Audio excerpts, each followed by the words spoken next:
We get a joint kind of output on this. Let me also begin by thanking my dear Chief Executive Mary Mwiti and her team who have prepared for us these notes and the discussions today. They have done a very thorough work. And I'd like to tell Honorable Lady Justice Jacqueline Mogeni that you gave us somebody when you left who has walked the path that you walked. So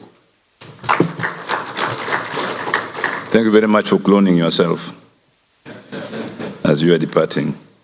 Now, just before I make my presentation, I want to just emphasize something that my brother Otichilu has said. This idea of sand harvesting, stone harvesting, and soil harvesting is a big disaster in counties. You only need to fly over Dandora and see what happened to Nairobi with the quarries there. They are really an eyesore.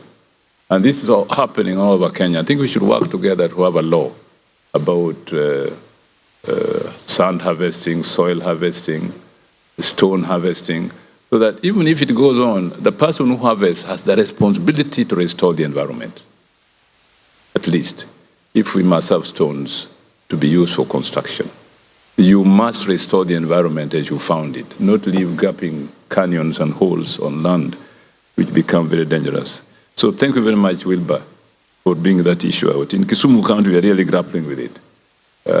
What would it mean if we banned sand harvesting, for example? That would be cause quite some crisis. But we need a kind of a national approach to this thing. So let me go to my presentation this morning. You know, the mandate of the Committee on Lands, Housing and Urban Development of the Council of Governors is to consider all matters relating to the land, physical and land use planning, housing and urban development sectors at the Council of Governors. By the way, smoking, I understand that the Council of Governors as an institution does not exist in law. Is that true? Now, this is an anomaly. Quite honestly, it is a pretense, because the reality is that the Council of Governors is necessary, has functioned, has produced, and without it, there could be no summit, for example. We could not be meeting the Vice President every year and the President every year if there was no Council of Governors. So let us look at the law and make it real. It cannot be possible that a Council of Governors has existed all this time, but it doesn't exist in law. Secondly, the mandate of my committee is to review and advise on policies, laws, frameworks, and programs on land, physical and land use planning, housing, and urban development. And thirdly, to develop frameworks to guide and assist county governments in the establishment of institutional structures for the management of land, housing, and urban development. And fourthly, to coordinate intra- and intergovernmental consultations on sector issues, including existing and evolving land, housing, and urban development policies, legislation, regulations, and programs, existing and evolving. Because the law is not static, as you know. That's why when you make a decision in the judiciary, you quote precedents, but you also pronounce yourself on how you want to advance on those precedents. We do the same when we make law in counties. Also to coordinate and harmonize COG views and perspectives on land, physical and land use planning, housing, and urban development matters. This kind of gathering helps us in the Council of Governors to reflect on some of the things we are doing, as Wilbur has ably shown in the climate change space, and to create fora for sharing of emerging issues and best practices, including modalities for prioritization and promotion of urban areas as instruments for socioeconomic growth. In a conference here in Mombasa sometimes, maybe 2 years ago, I can't remember, but I think it was on the North Coast, where I said that the future is urban. The majority of our people will be living in urban areas in the next 20 years. So we really must make sure that the urban space is habitable by humans.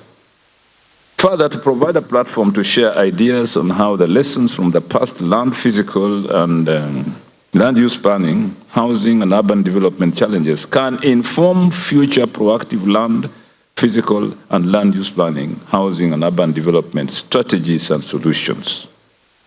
Further, to provide a platform for review and mainstreaming of ongoing land, physical and land use planning, housing and urban development programs within respective county planning frameworks, including county patient plans, sector plans, urban areas plans, and county integrated development plans.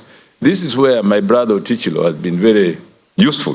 All of us are usually paying pilgrimage to Vihiga to see how this GIS thing works in Vihiga. Otichilo tells me that he can sit in his house or in his office and know which woman is pregnant in Luanda. He never gave me that detail, how I can do it, but he says it is true. And then provide a forum for harmonization of planned regional and nationwide land, physical and land use planning, housing and urban development interventions by various stakeholders, including ideas on how counties can respond to specific land, housing and urban development needs. Further, to provide a framework for the review and mainstreaming development partners' engagement and support to county governments on land, physical and land use planning, housing and urban development issues. We have had, as Otichilo has said, a loss of interaction with development partners in how to use land, for example, FLOCA, how to deal with the informal sector and housing and so on. This requires very, very clear land use planning and development on our part. And we hope that we can, as the donors prepare their projects to bring to country, they don't bring them as fait accompli. But I think it would be good if they pronounce to us their intentions or what they want to do, and then we can co-create the program.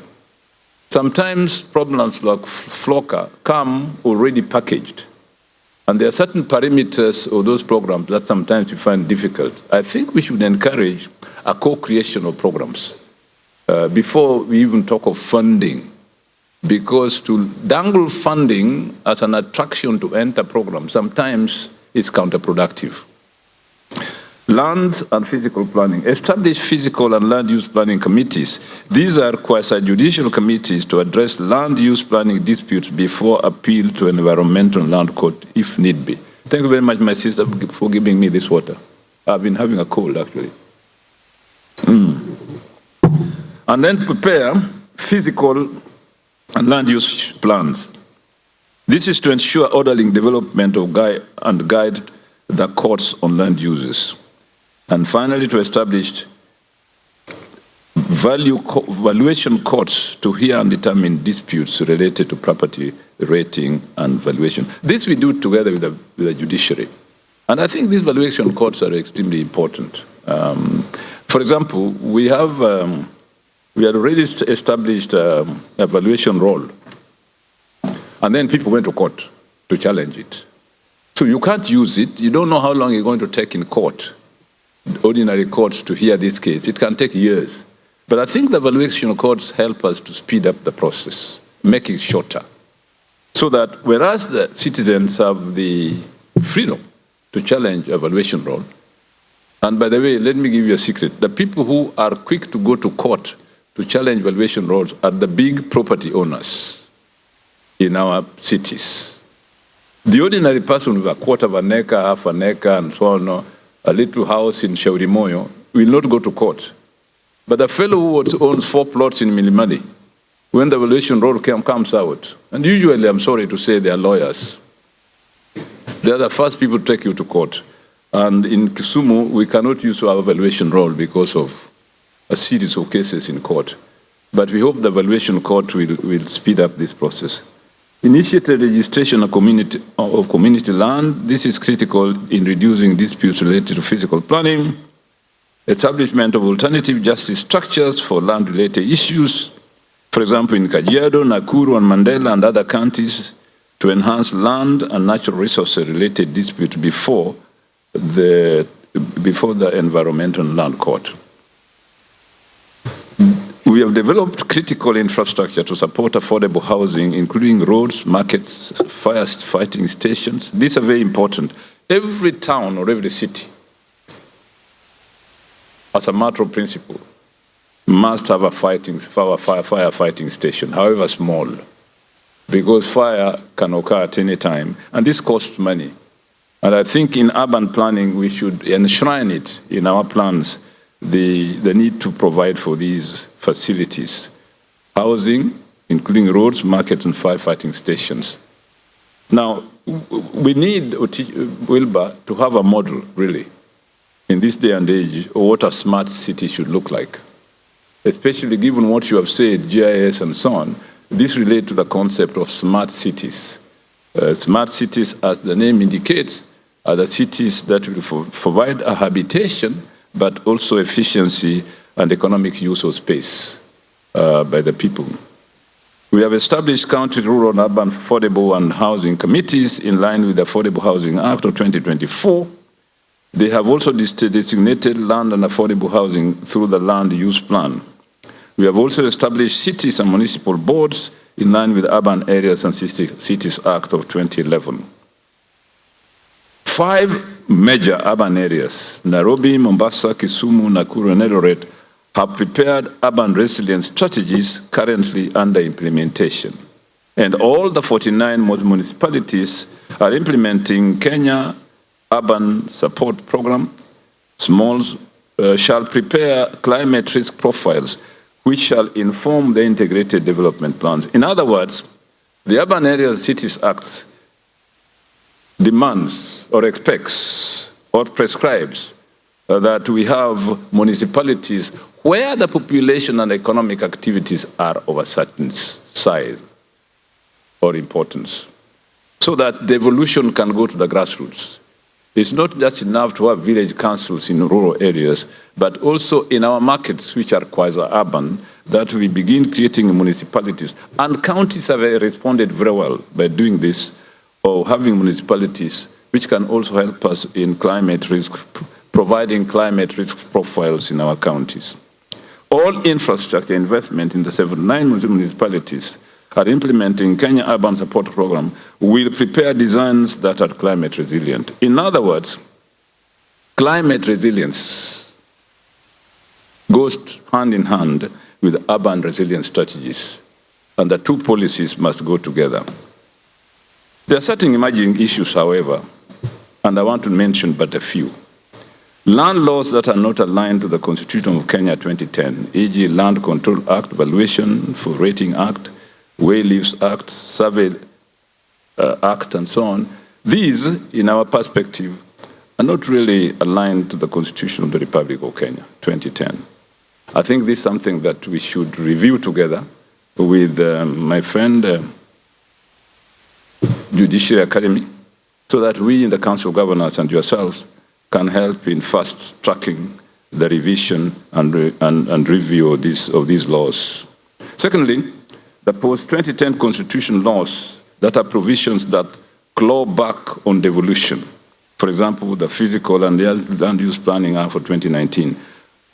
We don't apologize for emphasizing this idea of clawing back devolution, both politically and the existence of certain laws. Because in actual fact, the 2010 Constitution was very progressive. And there are certain things in that 2020 Constitution that expected laws to be passed to implement the Constitution. If those laws were indeed passed, like the Physical Land Use Planning Act of 2019, but they fall short of fully implementing the Constitution, there is need for us to revise them. Revision of laws is something that is always going on. It's nothing unusual, as you people in the judiciary know. And our role as a Council of Governors is to constantly look at these things and find out how we can further advance devolution as it was tended in the 2010 Constitution. The third issue is infrastructure laws that claw back on devolution. For example, the Roads Act and the Roads Maintenance Levy Fund Act.